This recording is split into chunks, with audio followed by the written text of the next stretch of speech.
So let's start with French revolution और French revolution का introduction. सबसे पहली चीज़ जो हर स्टूडेंट को पता होनी चाहिए, एक्चुअली दो चीज़ें जो हर स्टूडेंट को पता होनी चाहिए। पहली, कोई भी चैप्टर पढ़ो, it should always be from N C R T. You should always read each and every line from N C R T, because I've always been taught from my teachers that if you are reading NCERT and if you are trying to know what is written in each and every line of NCERT, आप आधी battle already अपने exam की जीत चुके हो। आधी चीज़ आपको already पता चल जाएगी if you are reading NCERT। तो पहली चीज़ तो if you are reading any chapter, if you are learning anything from any chapter, first आपको NCERT पढ़नी चाहिए एंड देन अगर आपको कोई और सप्लीमेंट्री बुक चाहिए definitely you should go for it, but किसी भी सब्जेक्ट के लिए you should always go for NCERT first. सबसे पहली चीज़। और दूसरी चीज़, किसी भी चैप्टर का कभी भी इंट्रोडक्शन स्किप नहीं करना चाहिए। हमेशा हर चैप्टर का इंट्रोडक्शन पढ़ना चाहिए, बिकॉज जब आप एक चैप्टर का इंट्रोडक्शन पढ़ते हो तो आप उस चैप्टर का बेस अपने माइंड में तैयार करते हो, और जितना अच्छा आपके माइंड में आपके चैप्टर का बेस बनेगा उतना अच्छा और मज़ेदार आपको वो चैप्टर लगेगा, उतनी अच्छी अंडरस्टैंडिंग होगी आपकी उस चैप्टर में। कैसे, वो अभी हम फ्रेंच रेवोल्यूशन का इंट्रोडक्शन देखते हैं, पता चल जाएगा। मूवीज़ में क्या होता है, स्टार्टिंग एकदम कूल सी, शांत सी, कुछ एक्साइटिंग प्यारे से सीन्स के साथ होती है, और धीरे धीरे ना वो मूवी इंटेंस होती जाती है। लेकिन हमारे हिस्ट्री के चैप्टर में थोड़ी सी उल्टी स्टार्टिंग है। हमारे हिस्ट्री के इंट्रोडक्शन चैप्टर में, फ्रेंच रेवोल्यूशन के इंट्रोडक्शन चैप्टर में एक बहुत इंटेंस इवेंट दिखाया गया है, या एक बहुत इंटेंस माहौल दिखाया गया है। 14 जुलाई 1789 पेरिस की बात है, और पेरिस की सुबह है, लेकिन पेरिस की सुबह शांत नहीं थी। उस समय पूरी सिटी वॉज इन अलार्म, यानी कि अलार्मिंग सिचुएशन थी, इमरजेंसी सिचुएशन थी, बहुत ही टेंस माहौल था। क्यों? Because according to the chapter जो लिखा है, उस टाइम पे किंग ने ये कमांड कर दिया था अपनी आर्मी को to move in to the city of Paris. इसकी वजह से कहीं सारे र्यूमर्स भी फैलने लग गए। कहीं सारे र्यूमर्स ने कहा कि भाई अब तो द फर्स्ट थिंग इज़ कि अगर किंग ने ये बोल दिया अपनी आर्मी को that now they have to move in to the city, they will he will soon order his army man to attack the normal citizens. वो उनके ऊपर जो है क्या कहते हैं, फायरिंग करना या उन सब का ऑर्डर भी किंग देने वाला है। तो the thing was, the people were thinking कि जो किंग है वो डेफिनेटली लोगों को हार्म करने के लिए आर्मी ऑलरेडी वो आर्मी को बोल चुका है that they have to move in to the city and soon ही will order the army to attack the citizens of the city. And that's why लोग बहुत टेंशन में थे कि किंग का ऐसा ऑर्डर हो गया। अब इससे एक चीज़ तो क्लियर होती है, तो फर्स्ट 2-3 लाइन्स उससे ही ये चीज़ पता चल गई कि एक्चुअल में फ्रेंच रेवोल्यूशन के टाइम पे the problem was between the citizens of the place और the citizens of France and the king of France. तो कहीं ना कहीं इनके बीच में प्रॉब्लम थी, और उसकी वजह से किंग ने ऑर्डर कर दिया था कि now the army has to move in to the city. उस चीज़ की वजह से और र्यूमर्स बनने लग गई, अफवाहें फैलने लग गई कि किंग तो अब जल्दी ही अटैक करने को भी बोल देगा। इस चीज़ की वजह से ऑलमोस्ट 7,000 मैन एंड वुमेन वो टाउन हॉल, पेरिस का टाउन हॉल है, वहाँ पे इकट्ठा हुए and they made a group, मतलब they made a common citizen army, जिसको आपने यहाँ पे पीपल्स मिलिशिया कहा है।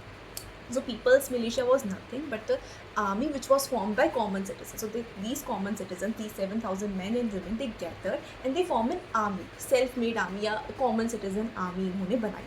क्यों? So that they can fight with king or the troops that he has sent। ठीक है, तो उनके रिस्पॉन्स में, रिएक्शन में they formed their own army। ठीक है, so normal citizens ने अपनी खुद की एक आर्मी बनाई so that they can protect themselves।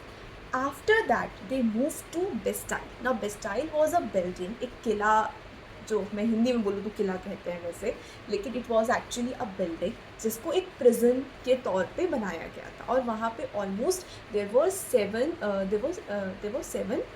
Prisoners और एक कमांडर, जो भी उस प्रिजन के कमांडर होंगे वो होंगे।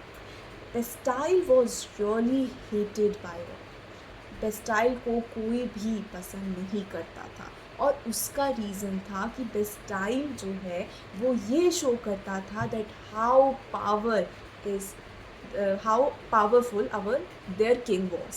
तो क्योंकि Bastille was a symbol of the Kings power, इसीलिए जो सिटीजन्स थे वो पसंद नहीं करते थे बेस्टाइल को, they hated that present. Very first thing is this. Second thing is कि when they made this army and they went to Bastille. Bastille was situated at the eastern part of Paris. So they moved to Bastille, and what they did was they attacked the prison. The seven prisoners, they were released from that prison, and the commander of that prison, he was killed. So the people they attacked Bastille. They killed that commander, and the prisoners of Bastille, there were only 7 of them, they were released. We know that Bastille was hated by all. The reason, because it was a symbol of king's power. क्योंकि वो लोगों को, अब हम तो first time से जो first sentence है हम उसी से पता चल रहा है, there was some sort of tension between the citizens of state and the king. That's why anything which represented the king's power was being destroyed.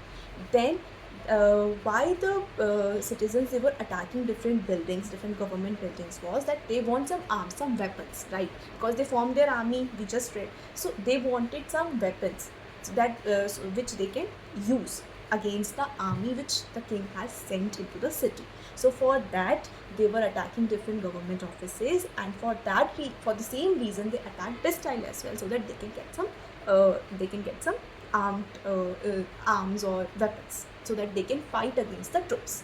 Now, what these things signifies is that there was a very tensed situation which was being created not only in the city but actually in the whole France.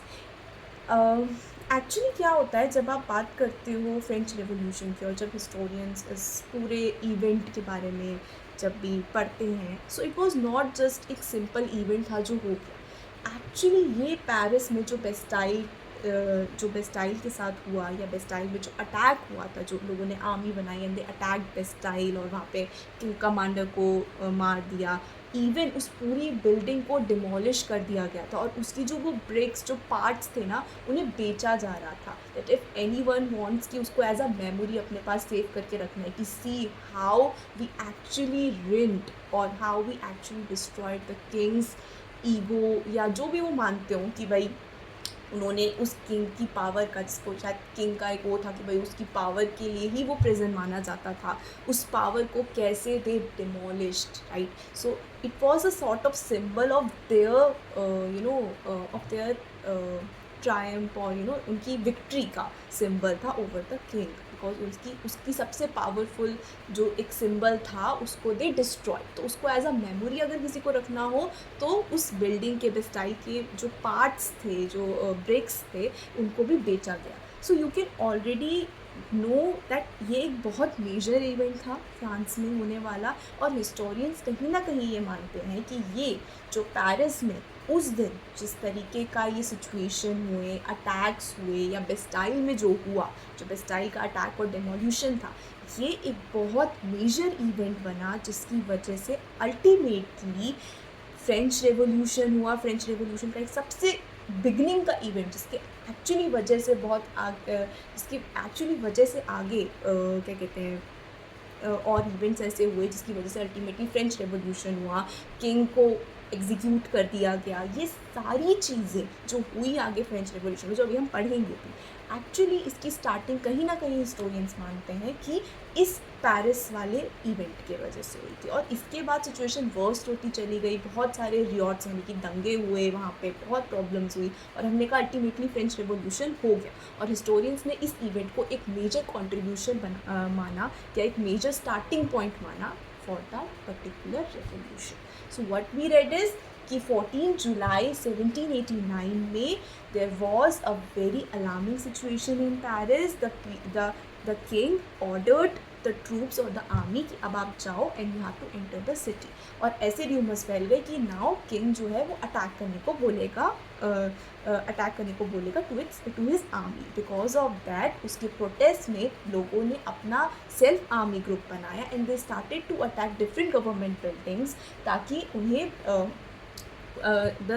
they started to attack different places ताकि उन्हें कुछ arms या weapons मिल सके, so that they can protect themselves. इसी के साथ they attacked Bastille first reason for that attack was definitely because they want weapons, but apart from this, it's very important to note that all of the people or all the citizens, they really hated Bastille. उसका reason था that Bastille was the symbol of king's power, and they really hated king कहीं ना कहीं. That's the reason maybe that they demolished Bastille. Bastille के जो commander थे, Bastille was a prison, उसके जो commander थे, he was killed. एंड जितने भी प्रिजनर्स थे, ऑलमोस्ट देयर वर 7 प्रिजनर्स, उनको रिलीज़ कर दिया गया, बेस्टाइल को डिस्ट्रॉय कर दिया गया. एंड फाइनली उसके बाद के आने वाले दिनों में इतने सारे रिवॉर्ड्स हुए, इतने प्रॉब्लम्स हुए, अल्टीमेटली जो किंग था उसे एग्जीक्यूट कर दिया गया और French revolution ultimately French revolution हुआ. So this was all for the introduction, and next part में हम आगे का करेंगे.